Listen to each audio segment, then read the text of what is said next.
agrofloresta é um sistema de agricultura que considera a terra um ser vivo e do qual todas as vidas dependem dessa vida. No Brasil, mais de 40 milhões de pessoas vivem no campo. São quase 4 milhões e meio de estabelecimentos rurais vinculados à agricultura familiar. Apesar de representarem a maioria das propriedades, elas ocupam apenas 1/4 das terras cultivadas.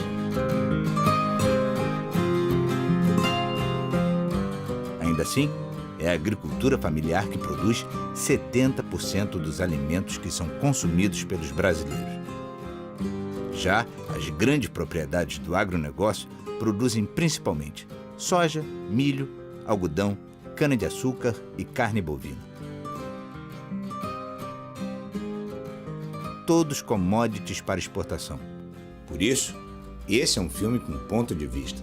O ponto de vista do agricultor e da agricultora familiar. Agricultura tamanho família, uma alternativa ao agronegócio.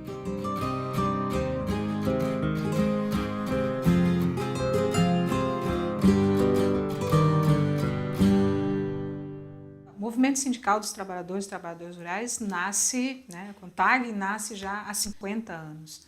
E resultado principalmente da mobilização, da organização dos trabalhadores e trabalhadoras rurais, organizados como agricultores familiares ou assalariados e assalariadas rurais, exatamente da unidade desses trabalhadores e enfrentar um modelo de desenvolvimento que há muitos anos vem sendo desenvolvido no nosso país e que tem implicado uma necessidade muito grande de resistência das organizações dos trabalhadores no sentido de garantir um outro viés, um outro processo de desenvolvimento com maior inclusão social principalmente e principalmente com outro olhar na organização de políticas públicas, na construção de políticas públicas voltadas para o fortalecimento da agricultura familiar.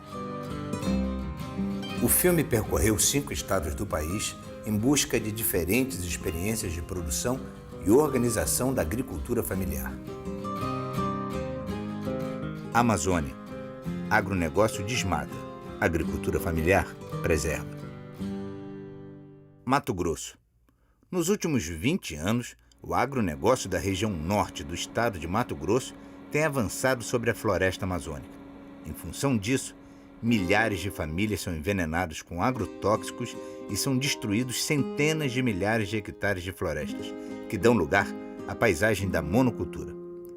Esse modelo de desenvolvimento enriquece poucos, principalmente as grandes corporações internacionais produtoras dos venenos e das sementes transgênicas, contribuindo ainda mais para a concentração da propriedade e da renda neste já tão injusto país.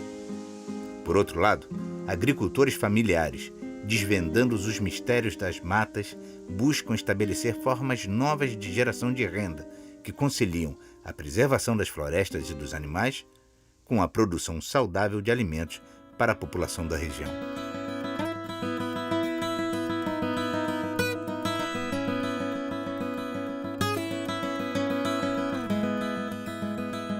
Era tudo mato, só que a obrigação nossa era o seguinte, que quem adquirisse um lote, que comprasse da colonizadora, ele era obrigado de fazer a abertura e abrir quanto antes melhor, para não ter problema de o estrangeiro vir e tomar a Amazônia. O homem sem terras no Nordeste e a terra sem homens na Amazônia.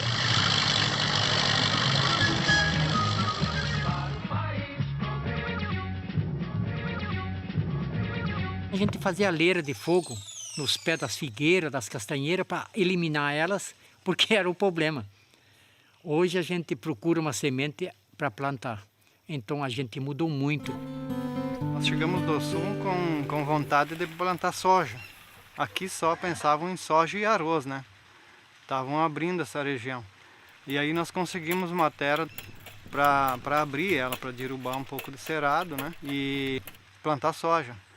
Aí quando eu queimava aquilo lá, me doía muito na alma. Eu acho que até o fato psicológico não fazia a coisa funcionar, né? Hoje é bastante diversificado. Eu tenho mandioca, cana para o pessoal fazer guarapa, milho, verduras, né? Alface, almeirão, tempero verde. Mas estamos prensados pelas lavouras, né? De soja, tanto à frente e atrás nossa, à direita e à esquerda, tudo é lavoura, soja e algodão.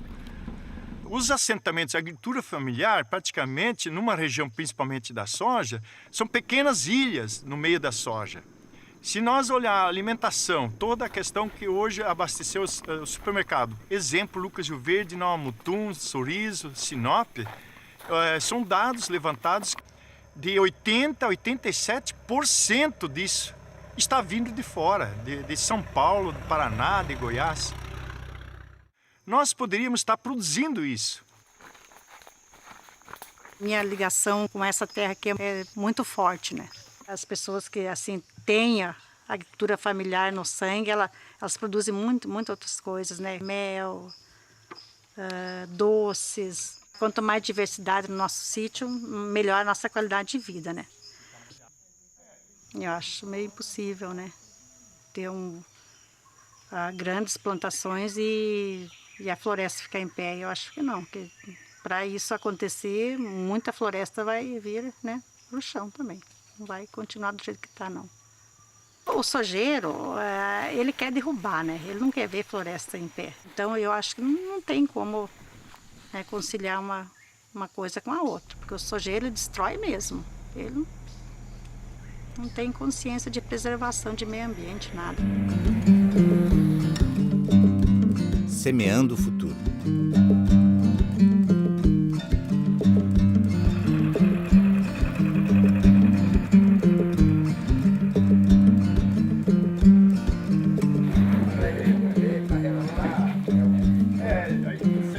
Pequeno produtor com 70 hectares, para ele conseguir plantar a monocultura, né, ele precisa de uma estrutura grande, né?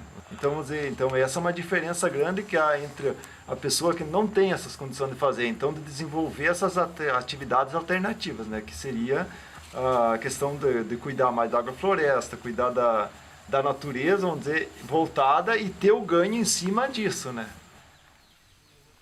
Então aqui nós temos várias variedades, temos a graviola, o jatobá, cacau. Isso é o viveiro, a gente faz as mudas, né, faz a planta semente, vai a picagem da muda na sacolinha e daí a gente distribui para o associado, né? Você quer ver, eu contento que chega uma criança, tia, o que é essa aqui? O que é? Isso aqui é fruta. Hoje, amanhã nós temos um futuro para essas crianças, elas têm futuro na bacia amazônica. Agora nós vamos deixar ir deteriorizando e ir desmatando, não, porque o pai planta soja, porque não adianta plantar fruta, não adianta mexer com agrofloresta. Gente, se você plantar um pé de uma muda de Itaúba hoje, em 10 anos você tem mais de 10 vezes o valor do soja que você colheu em 10 anos na mesma área. E nós estamos preservando. Esse aqui é o ouro da bacia amazônica. Isso aqui é a fruta da castanha do Brasil, denominado ouriço. Isso aqui, olha, é um trem tão precioso que eu sinto tanta emoção de falar disso aqui, que quase me embarga minha voz. O futuro dessa região, para nós de posses menores, seria mexer com essa amêndoa tão preciosa que só o Brasil tem e alguns países, lógico, da América do Sul. Quando sai de lá da fazenda, a gente leva para um outro setor, que é o secador, que é a maturação da castanha bruta, para ela ser transformada num trabalho de quebra da castanha. Essa aqui é uma das primeiras castanheiras que a gente tem plantado aqui na propriedade. Veja só o tamanho dela, a espessura dela, que ela é muito linda. Então vale a pena você investir numa árvore frondosa que dá tantos frutos e ao mesmo tempo garante o futuro. Eu espero que nunca vou dar nenhum passo para trás, só quero procurar ir para frente, porque é os pequenos animais, a pequena diversificação que tem na nossa propriedade que faz esse anel de amizade com todos, que a gente se sente feliz, porque eu me sinto realizado, eu e a minha família.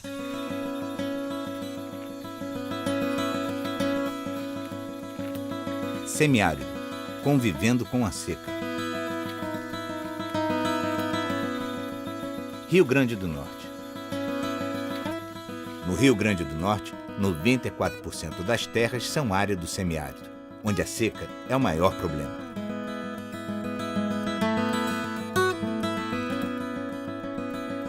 Para resolver a questão da seca, existe um antagonismo. Por um lado, os movimentos sociais e a agricultura familiar defendem projetos de convivência com o semiárido, como, por exemplo, com a construção de pequenos açudes, cisternas, cacimbões e outras tecnologias sociais. Por outro lado, os governos brasileiros historicamente priorizaram grandes projetos de irrigação que beneficiaram um grande capital que vem ocupando de forma sistemática o Rio São Francisco, expulsando a agricultura familiar e a população ribeirinha. Os agricultores familiares acreditam na convivência com o semiárido, produzindo agroecologicamente. A agricultura de base agroecológica é uma agricultura que lida muito melhor com os extremos climáticos. Agora, nessa seca do Nordeste, nós vimos isso claramente. Onde você tem as experiências de desenvolvimento da agroecologia, onde as famílias e as comunidades têm mais conseguido lidar com essa seca severíssima. A agroecologia é um estilo de vida, porque aqui, os nossos produtos aqui, não dá vontade nem de vender. Se tivesse como a gente armazenava. Quando você come um alimento desse aqui, você não está só se alimentando, não. Você está também tomando um medicamento. O semiárido é viável, contanto que tenha um olhar mais definido para ele, mais próprio, com mais carinho, certo? Mas ele é viável. Nós estamos vendo aqui essa área, né? Então são apenas 16 famílias que tiveram essa oportunidade de ter essa tecnologia da irrigação localizada, né? Outros não tiveram esse acesso ainda, não acessaram ainda. A assistência técnica, nem todos os agricultores aqui da região têm essa assessoria técnica. Então precisa que essa tecnologia seja ampliada, né? Hoje nós estamos com mais ou menos 10 meses que não chove aqui na região. Mas a pouca água que eles têm estão produzindo, né? Produzindo as hortaliças para alimentação, para vender na feira e também produzindo alimento para os animais. A gente conseguiu, através de muitas capacitações, treinamentos, a gente começou a descobrir a importância de tentar sobreviver com projetos de irrigação. Nisso a gente consegue produzir alimentos para os animais e a questão da produção das hortaliças, que tudo foi a informação. A gente começamos a ter, a partir daí, uma grande consciência da importância de produzir orgânico para a saúde, para o meio ambiente, né? O ambiente também, lógico, que no momento que você faz uma aplicação de agrotóxicos na propriedade dessa, o que fica, que vai para os animais, fica envenenado e eles iam consumir de qualquer forma, vai para a mesa, né? E a gente usando essa forma, a gente consegue eliminar essa parte aí e, consequentemente, ter uma vida melhor. A horta é primeiro importante porque não tem outra renda de nada aqui, de nada mesmo. Para quem não tinha nada, não tinha um ganho nenhum, aqui não tinha ganho nenhum, era um dia de serviço para aqui para colar. Aí a gente achava que a horta era melhor. Aí as goiabas veio bem em junho, foi em julho, que a gente plantei, trouxe as mudas, a gente plantei em julho, quer dizer que tá com um ano de semente essas goiabas. Aí deu a primeira safrinha, deu umas poucas.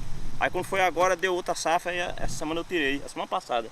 Daqueles pés de goiaba, as carreiras tinham essa. Eu vendi uns 70 quilos de goiaba, fora que eu dava 3 a 1, 4 a 1, aqui que não tinha, sabe? Todo dia eu vinha aí e tirava um balde de 20 quilos, cheio de goiaba. Aí eu ia pra casa, eu vendia de 2,50, de 3. Eu vendi uns 70 quilos. Eu mesmo fazia galão. Eu passava de 15 dias para tirar um forno de 30 sacos para ganhar R$100. Isso é verdade. É que 30 dias, né? 15 dias, 30 dias no mato para ganhar R$100. O réu era grande, como é que tem a história? Hoje eu tô gordo. Era mesmo. Sem eu faço só brincando, sentado dentro de casa. Eu produzia, digamos, 500 quilos de fumo, mandava para lá. Lá eles quem classificava, botava lá embaixo, de 1º a 5, aí ele botava o da gente de 5. Se valia 10 conto o quilo o primeiro, o outro baixava para R$1, digamos. E era o que eles dissessem lá, a gente não tinha como negociar. Eles lá quem dava o preço e quem mandava o que queria, a gente ficava devendo e era escravo assim. cada dia ficando mais devendo a ela, cada dia. Que hoje, graças a Deus, nós já melhorou muito. Tem vários tipos de comida na mesa. Cada dia tem até 10 tipos de comidas. Aí comecei a negociar nas feiras, sabe? Com a verdurinha, com 100 móis, 200 móis, fui achando bom e hoje eu levo 1000 móis para uma feira. Da produção direto para o consumo.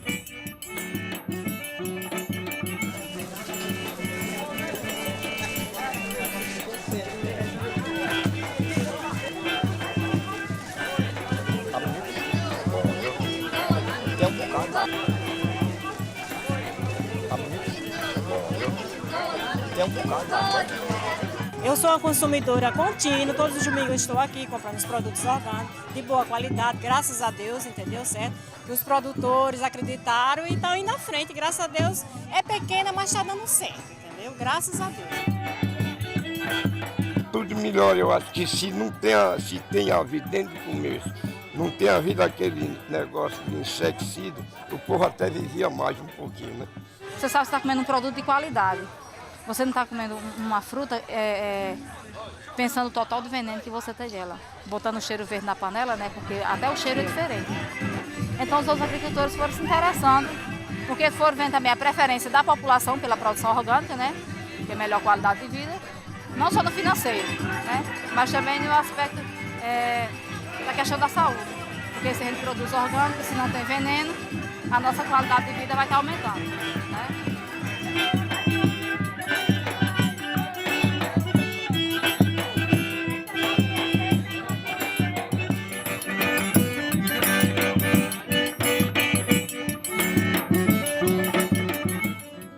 Superexploração da mão de obra versus autonomia dos trabalhadores e trabalhadoras. Pernambuco. Em Pernambuco, a monocultura da cana-de-açúcar ocupa mais de 1/3 de toda a área plantada com lavoura temporária. Ela está, em sua maior parte, na zona da mata, onde 0,73% dos proprietários controlam 45% da área de agricultura da região. Do outro lado, 90% dos proprietários detêm 14% da área. É uma das maiores concentrações de terra do mundo. Os trabalhadores assalariados do corte de cana lutam pelo dia em que deixarão o trabalho exaustivo e explorador para terem a sua própria terra.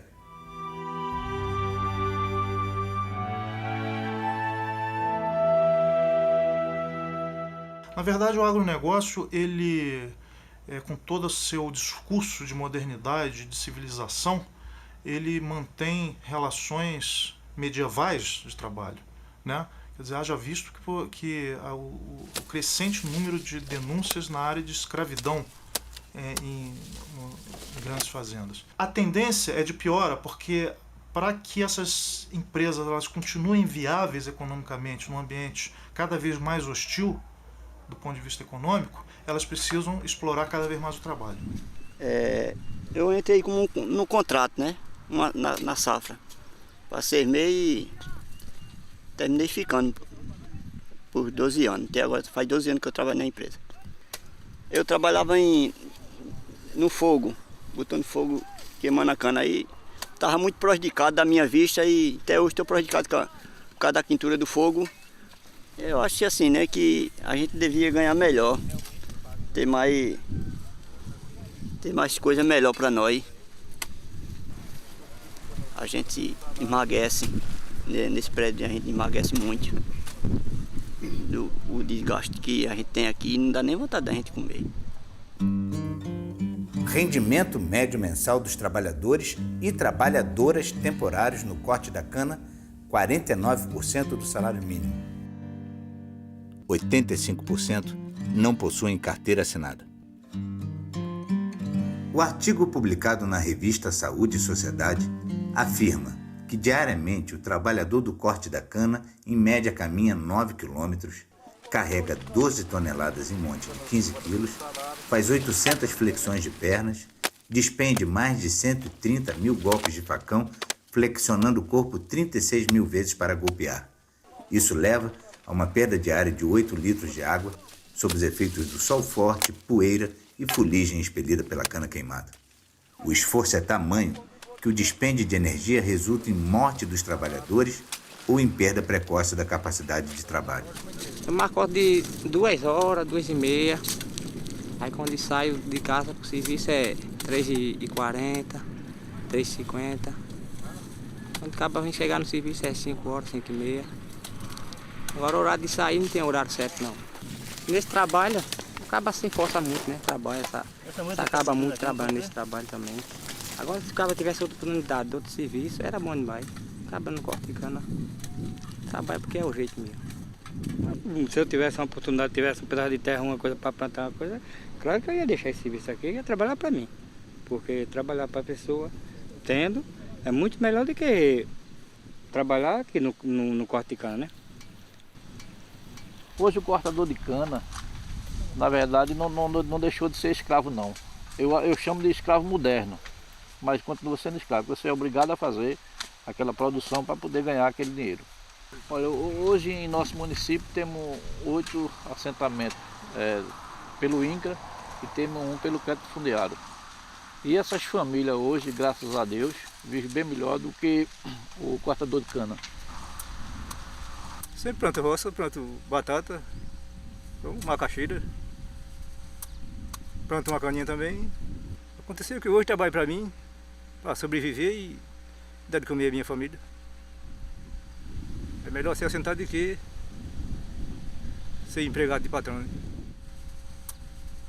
Era muito drástico para os trabalhadores. Além de não receber minimamente seus direitos trabalhistas e perder os empregos com o fechamento das unidades que garantiriam um pouco essa condição de sobrevivência, eles tiveram que optar, e a opção que se teve na época foi de fazer esse enfrentamento, de fazer o processo de ocupação das terras. O sindicato organizou os trabalhadores e ocupou o Engenho Concórdia, Engenho Velho, Engenho Sítio. Todos esses eram engenhos de cana-de-açúcar. E hoje, dentro desses 3 assentamentos que eu estou citando como exemplo, você tem em média 200 famílias assentadas, que na sua grande maioria elas eram trabalhadoras dessas unidades aqui da região da Zona da Mata.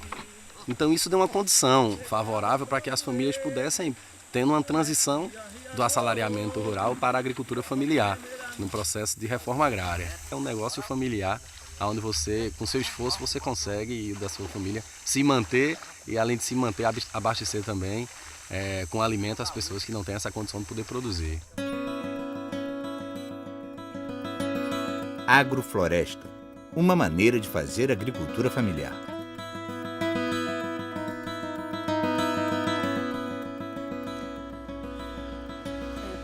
O Centro Sabiá iniciou o trabalho com agrofloresta há 20 anos no estado de Pernambuco, na região da Zona da Mata. Sempre foi um desafio muito grande, né, sensibilizar e fazer com que as pessoas, as famílias, entendessem esse novo modelo de produção, né, que pensa de uma forma diferente, vê a natureza de uma forma diferente e cria outras relações com o agricultor, com a família agricultora e com a sociedade. Diversidade de espécies são sistemas complexos, biodiversos, né, que têm garantido uma melhor qualidade de vida para as famílias que têm desenvolvido a agrofloresta. Quando a gente iniciou a experiência em 94, a gente partiu por aqui, que nada produzia. Hoje o coqueiro está com outra produção, né? Produção de jaca, produção de manga, de abacate, de cacau. Tudo se produz aqui dentro. E o solo está com outra situação. Porque o solo foi assassinado por um sistema de agricultura que só faz tirar sem devolver nada para o solo, né? Esse sistema de agricultura, a gente aprende tudo com a natureza. Ela vai dizer o que a gente deve fazer. Se você começa a observar, você vai ter um monte de coisa, um grande aprendizado. A natureza é a principal agricultora e a principal professora. A gente tem também como um grande avanço o que acontece, por exemplo, com a minha esposa. Ela chegou até a trabalhar fora para ajudar na renda familiar. Pergunta se ela quer ir hoje, né? E a nossa produção praticamente passa na mão dela. O cacho de banana está lá duro, se não comer logo vai se perder, vai se estragar. Mas se chega na mão dela, ganha pelo menos 6 meses pela frente. quando ela transforma num doce em calda, ou quando transforma numa pasta de banana, é mais importante ainda o trabalho dela do que o meu.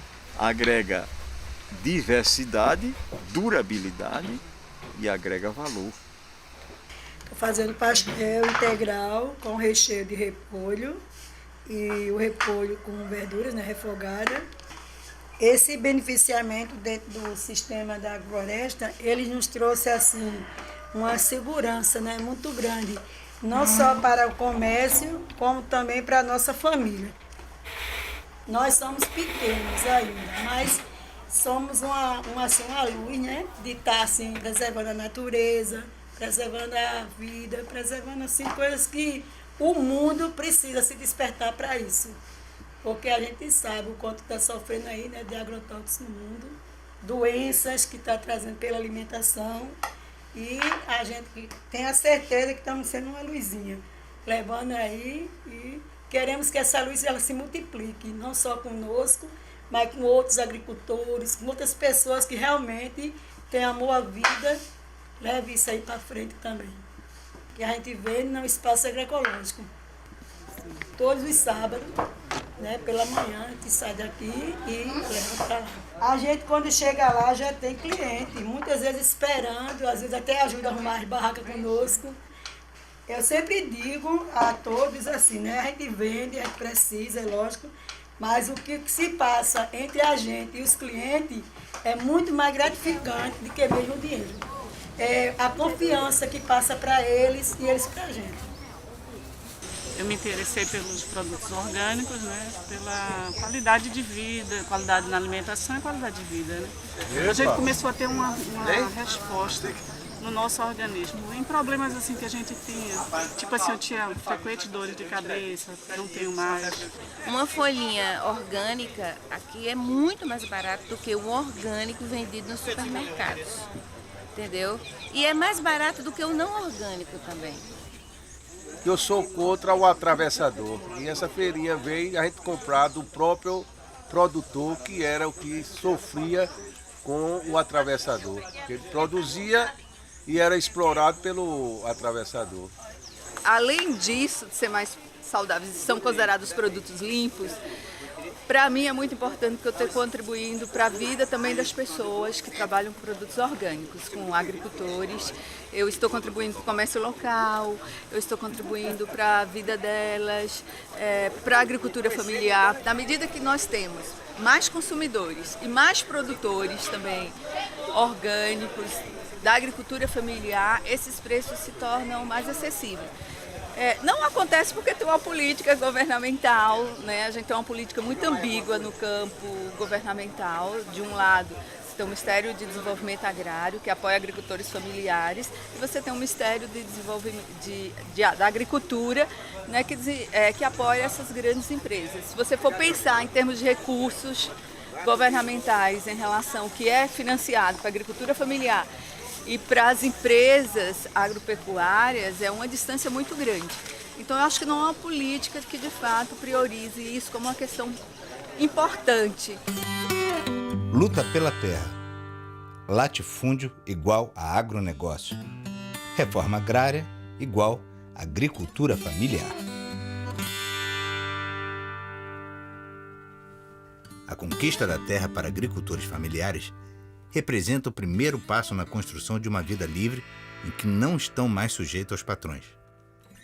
A conquista da terra se dá através da compra, da ocupação de áreas de posse e muitas vezes através de duras e violentas lutas contra grileiros e falsos proprietários.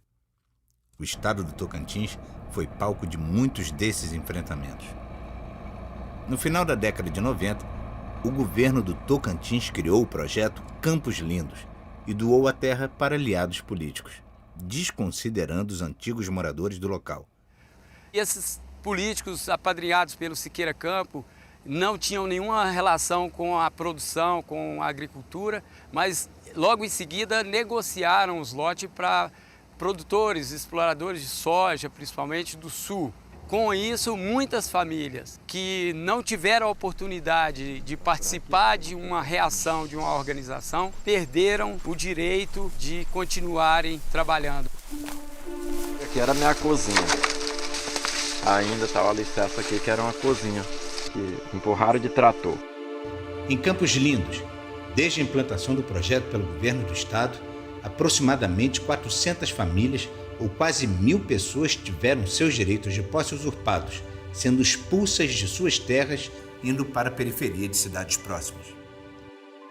Uma roça que fizeram primeiro aqui, quando me tiraram, queimaram muito pé de fruta, ficou só esse meio aqui, ó.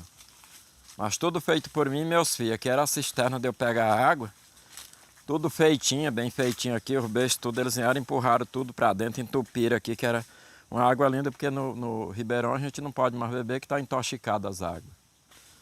Não é? Que tem plantio bem aí, ó. Na beira do riacho lá, os gradeiam tudo e planta, tá lá e a gente tem receio de beber da água do rio. Tudo que tem aqui, tem um pé de cajá ali, que eu trouxe da Cangalha, que lá é que tem cajá nativo. Eu trouxe a mudinha, de lá a fruta, plantei ali, tá ali, ó, já dando fruta, plantado por mim. O último que saiu daqui foi este meu mano que morava nesta casa. Eu saio porque estou só, mas não é por vontade não. Não é por vontade, porque nasci e me criei aqui, tenho amizade no lugar e o lugar é bom. Assim posso dizer que não estou tendo mais condição de fazer nada aqui, porque até a minha criação está morrendo, eu suponho que seja de veneno na água dos fazendeiros. Jogam veneno também, jogam de avião, não é? Para matar a praga. E então, no plantio, plantam com veneno também. Eu suponho que seja por conta disso. A colheita também colhe a com colheita veneno. Colhem com veneno também, passa o veneno para ressecar a soja. E então, tudo isso eu acho que prejudica o gado. Já está com uns 3 a 4 anos que nós não bebemos mais da água do Ribeirão. Mandamos baixar um poço e aí a gente pega a água do poço. Mas não deixa também que ali na água do poço pode dar certo uma veia daquela água que vem encanada de lá, quem sabe. Às vezes vem de lá do trio do veneno, não é? Lá da serra.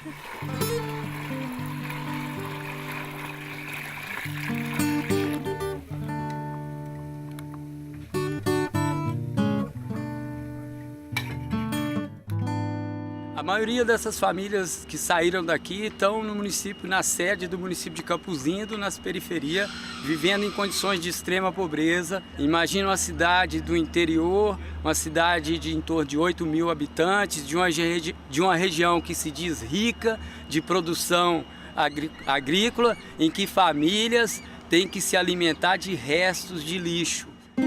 Segundo o levantamento da ONU em 2010, em Campos Lindos, o Índice de Desenvolvimento Humano, que avalia a longevidade das pessoas, o grau de escolaridade e a renda, é o segundo pior do estado de Tocantins.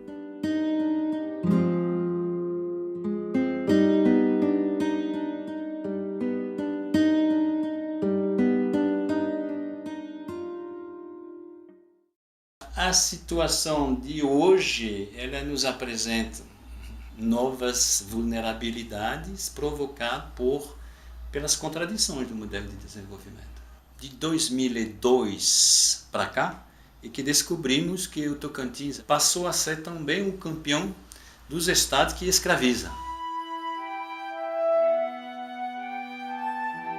E aí trabalhamos durante 3 meses, aí quando foi no final do serviço, o homem disse que ia pagar diferente do que nós tínhamos combinado, né? Queria pagar muito menos. Eles estão lesando nossos direitos, né? Nós estamos debaixo de um barraco de lona, comendo ruim, passando fome, trabalhamos muito.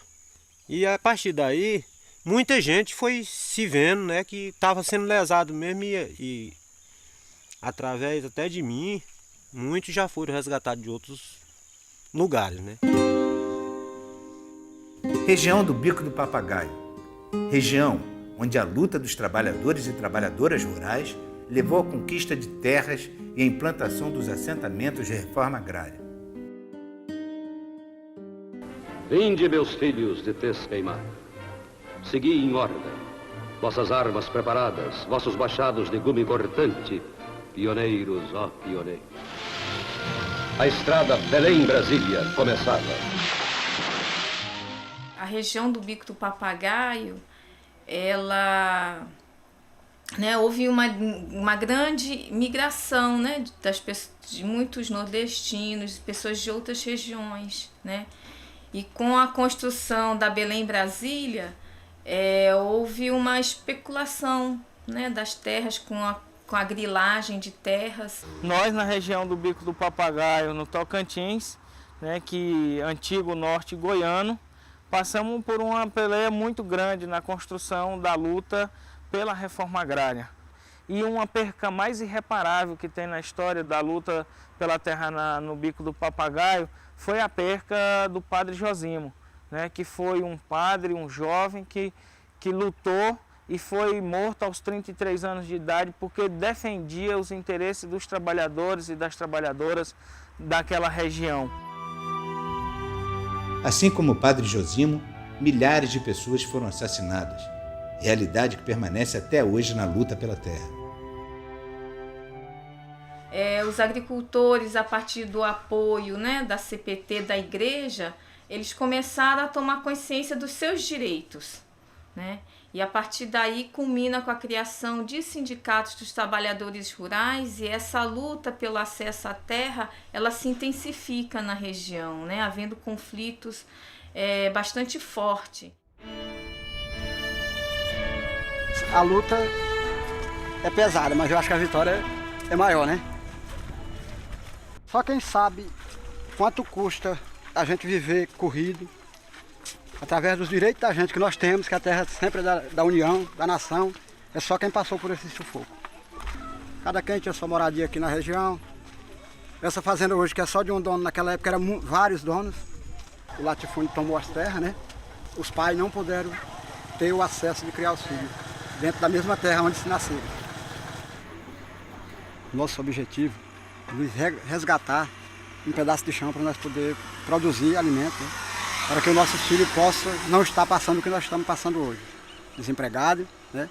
Sem nenhuma renda própria, porque tudo isso a gente já teve antes. No passado, nossos pais tiveram, nossos tios, e hoje a geração nova não tem, né? Essas fazendas nossas aqui são de políticos que vêm de lá comprar as terras aqui, lavando o dinheiro de lá para cá, entendeu? E isso eu acho errado, entendeu? O tanto de terra que nós temos abandonado aqui, perdida aqui, sendo que nós temos uma quantidade de sem terra, precisando de terra para trabalhar. Eu tenho fé em Deus que nós vamos conseguir. E nós estamos na luta e não vamos desistir não. Mas nós vamos manter a nossa luta aqui e vamos em frente. Nós temos então um lado que é o nosso time da reforma agrária, da agricultura familiar, dos sem terra. E o nosso adversário, que é o latifúndio, que é esse exemplo que está aqui, as fazendas, né? As grandes barragens, o agronegócio, o latifúndio avançando. E a gente não pode perder de vista a luta do padre Josimo, a luta desses companheiros que estão nesse processo organizado, que se hoje o Bico do Papagaio tem essa dimensão do tamanho da grandeza da agricultura familiar nessa região, é devido à nossa grande capacidade de organização. Né? E eu pergunto para vocês, reforma agrária, quando? Já!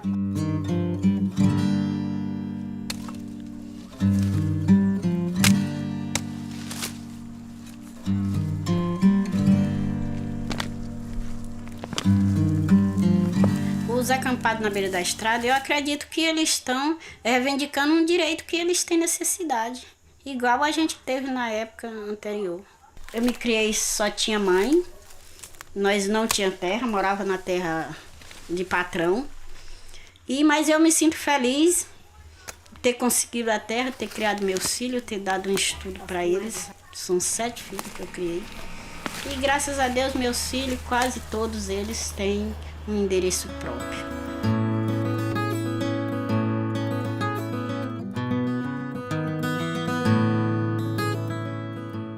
As mulheres, elas foram muito guerreiras nesse processo. Quando a polícia chegava nas comunidades, os homens corriam tudo, se escondiam, e as mulheres quem ficava em casa. com os filhos e enfrentava a polícia, enfrentava os grileiros. E nós estamos aí, né, lutando. E tudo isso que nós temos aqui é fruto de uma luta por reforma agrária. Renda média mensal das mulheres antes da Associação Regional das Mulheres Trabalhadoras Rurais do Bico do Papagaio: R$100. Renda média mensal das mulheres depois da Associação Regional das Mulheres Trabalhadoras Rurais do Bico do Papagaio: R$1.000. Eu acho assim uma grande conquista, né, dos trabalhos, da luta. Através da nossa luta, nós tivemos uma grande conquista, né, de estar aqui nessa terra, que a minha mãe e meu pai lutou muito para nós estar aqui.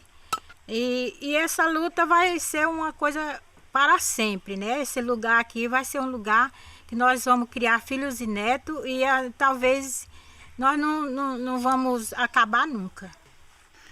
Na verdade, quando eu cheguei aqui, isso aqui era uma matona virgem. Aí eu devastei essa matona aí todinha. Era na expectativa de plantar, era legume, arroz, feijão, milho, mandioca, essas coisas. Só que a área aqui eu plantei de tudo, só que não deu, sabe? A terra é muito fraca. Aí eu resolvi plantar essas árvorezinhas assim, aqui. Eu queria aproveitar o que tinha por causa do clima da terra, né? Que sempre a terra dá mais o que já tem nativo, né? Aqui eu tô vendo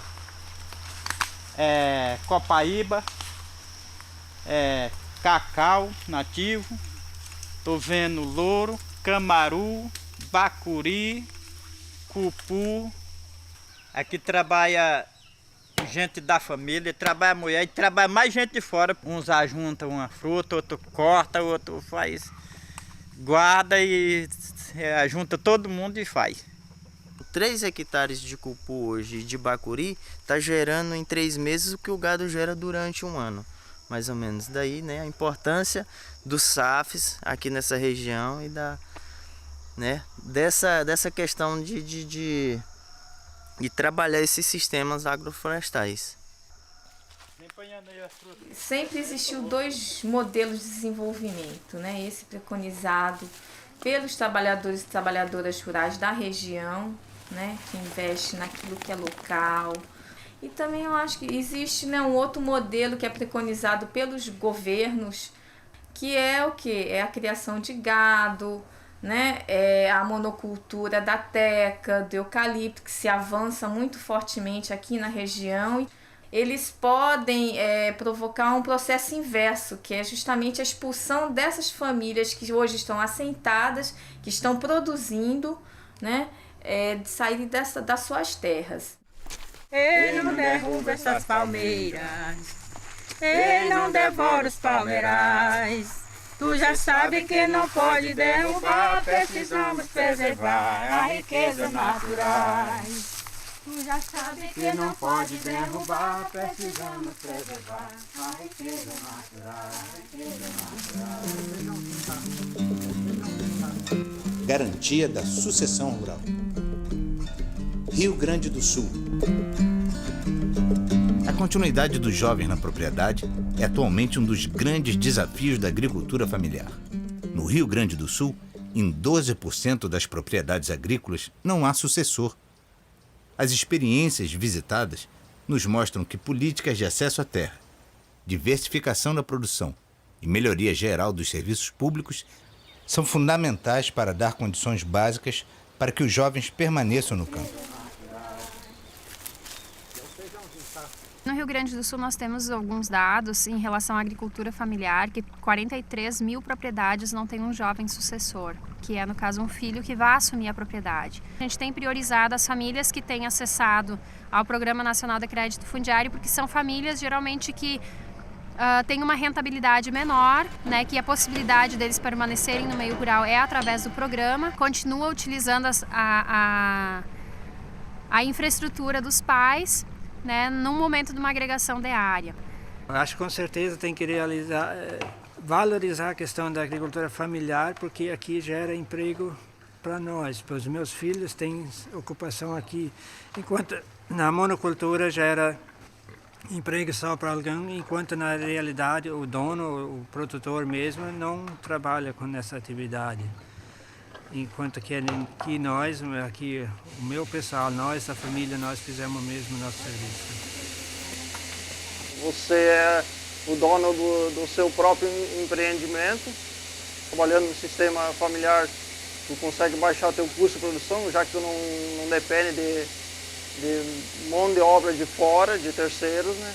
Sempre desde pequeno gostei de lidar com o bicho, né? O que fez com que eu permanecesse na atividade pecuária, da agricultura familiar, né?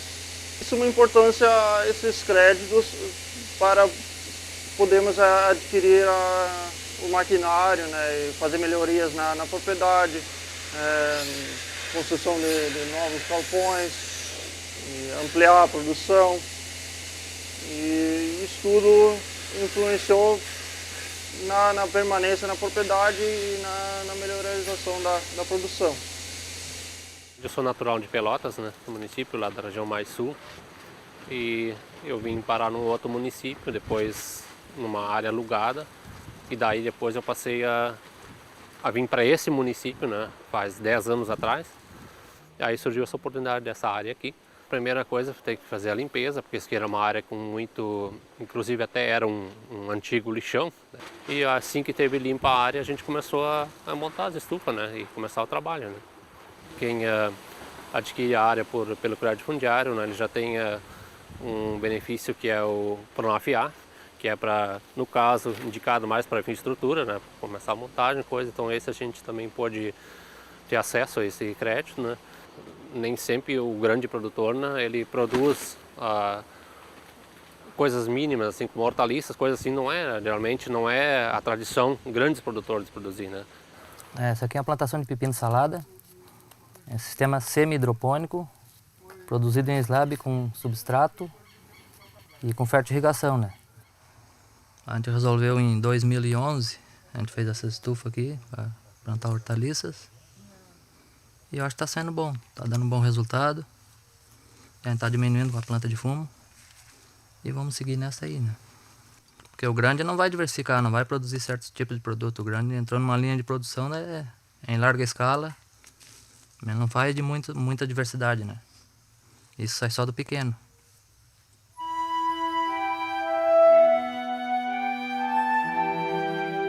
Eu sou natural da Malhada, interior de Passo Sobrado. Ele é natural de Pinheiral, interior de Santa Cruz do Sul. A gente casou, vai fazer 18 anos. Daí a gente foi morar na propriedade da terra dos pais dele, no caso, em Pinheiral, né?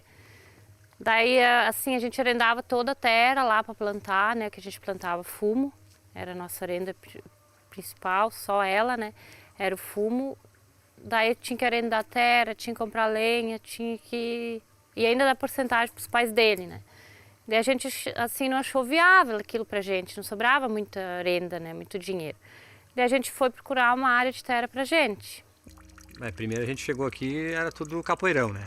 E foi abrindo para plantar fumo, porque a gente, desde pequeno, sempre dos pais, sempre era fumo. Daí chegou, daí a gente sempre, só que a gente sempre queria um algo a mais, sabe?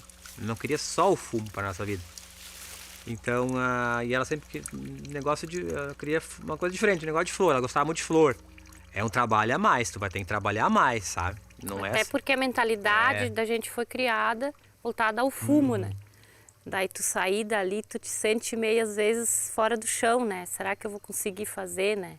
Será que vai ter mercado, sabe? Tem aquela preocupação. De repente, se entra uma diversificação, outros produtos, a juventude de repente muda a mentalidade.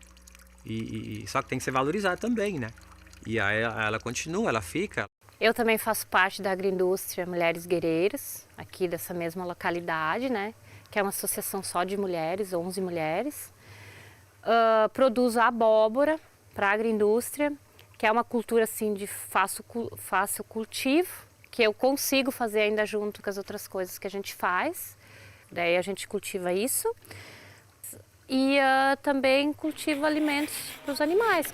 No início foi muito complicado, né? Porque o pessoal aqui da região achava que isso não ia para frente, né? Que era mais um um projeto que ia acabar em 2 meses e ninguém mais ia acreditar. E como é uma associação só de mulheres, então muitas vezes até os próprios maridos duvidavam disso. Hoje em dia a gente se mantém, compra os produtos, paga o salário e tudo, mas tem tudo mais para crescer ainda, né? Então esperamos que continue crescendo. E a gente lava, a gente limpa, descasca, a gente faz todo o processo dele, né?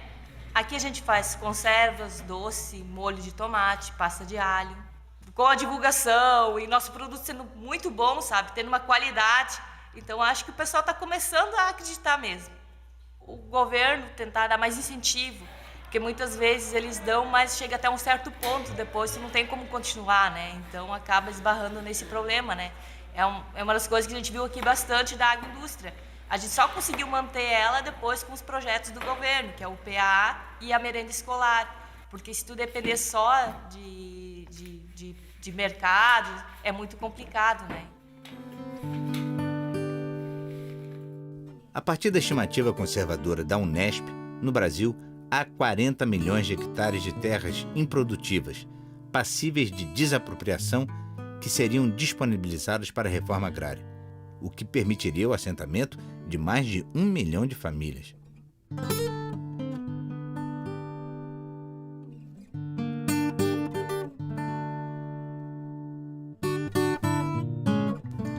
O Plano Nacional de Reforma Agrária prevê o assentamento pela desapropriação dos latifúndios que não cumprem a função social e pela ação complementar de acesso à terra pelo Programa Nacional de Crédito Fundiário, o PNCF. Eu vejo que a reforma agrária tem um papel fundamental da construção de uma democracia. Não há possibilidade no Brasil de se crescer uma democracia social se não se tiver a reforma agrária. O Brasil tem os maiores latifúndios que a história da humanidade já registrou. Eu não vejo uma outra saída para os trabalhadores do campo se não for a reforma agrária. Agora, uma reforma agrária justa, com qualidade, que dê condição para o homem do campo, de fato, se manter, gerar desenvolvimento na produção de alimentos, também para a comercialização, não só para a subsistência. Quanto custa o país a reforma agrária em virtude de um modelo que exclui mão de obra? Quanto custa o país gerar emprego, ficar criando emprego porque a gente tem um modelo econômico que exclui emprego? Quer dizer, isso a gente não contabiliza. Quanto custa o país recuperar as áreas degradadas, que essas áreas, que essas grandes monoculturas estão propiciando? Isso a gente ninguém fala. E, além disso, o processo de distribuição dessa riqueza.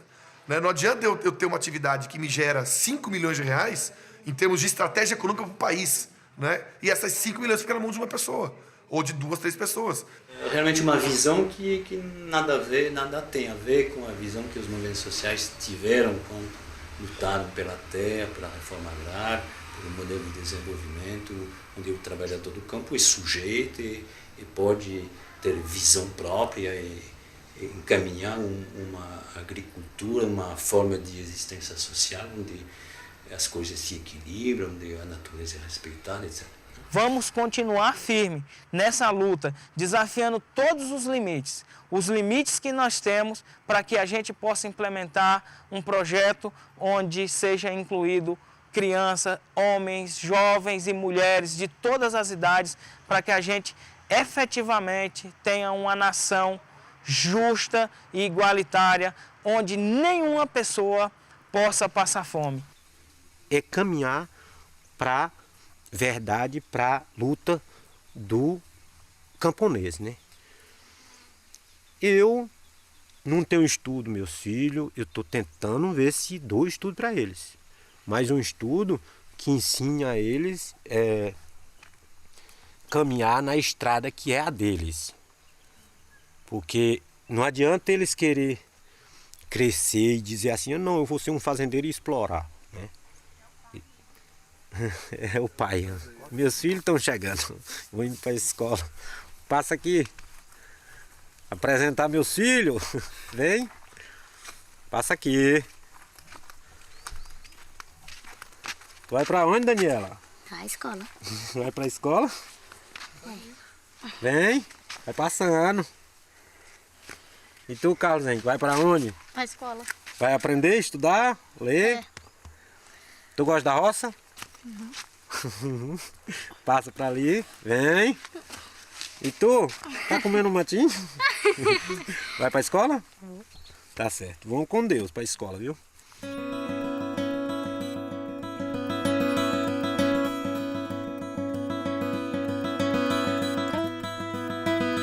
A proposta do capitalismo, do neoliberalismo, já se revelou mesmo fracativa. Basta olhar o quadro mundial. Nunca o mundo foi tão rico em termos de concentração de poder econômico e nunca tão miserável como hoje. 800 milhões passando fome. Esse é o retrato dessa globalização. E não se vê sinal ali dentro de uma reversão, de uma mudança.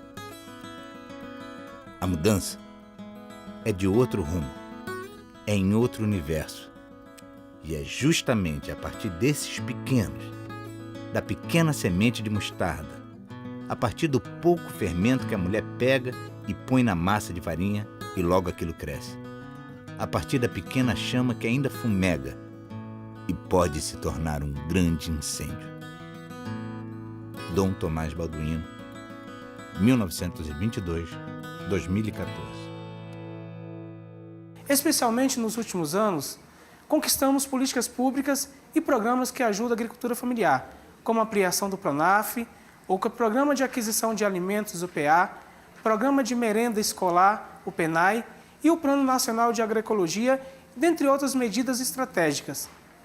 Também conquistamos ações importantes voltadas ao acesso à terra, como a desapropriação por interesse social e o Programa Nacional de Crédito Fundiário, que é um programa complementar da reforma agrária. No entanto, para que a democratização da terra e o fortalecimento da agricultura familiar passe a ser, de fato, as estratégicas centrais do desenvolvimento rural brasileiro, sabemos que precisamos reforçar cada vez mais as nossas lutas e as nossas organizações. Por isso, conclamamos a você, a todos vocês, trabalhadores e trabalhadoras do campo e da cidade, que na agricultura familiar, na defesa do meio ambiente e na produção de alimentos saudáveis, que venha junto aos povos do campo, das águas e da floresta, para construirmos junto um futuro melhor para brasileiros e brasileiras do campo e da cidade. 2014 é o Ano Internacional da Agricultura Familiar. Também é um ano em que a CONTAG comemora o seu cinquentenário. São 50 anos de luta por direitos no campo, transformando o projeto alternativo de desenvolvimento rural sustentável e solidário em realidade. Venham a se juntar a nós nessa luta que libertará o campo do latifúndio, da fome, da exclusão e da violência.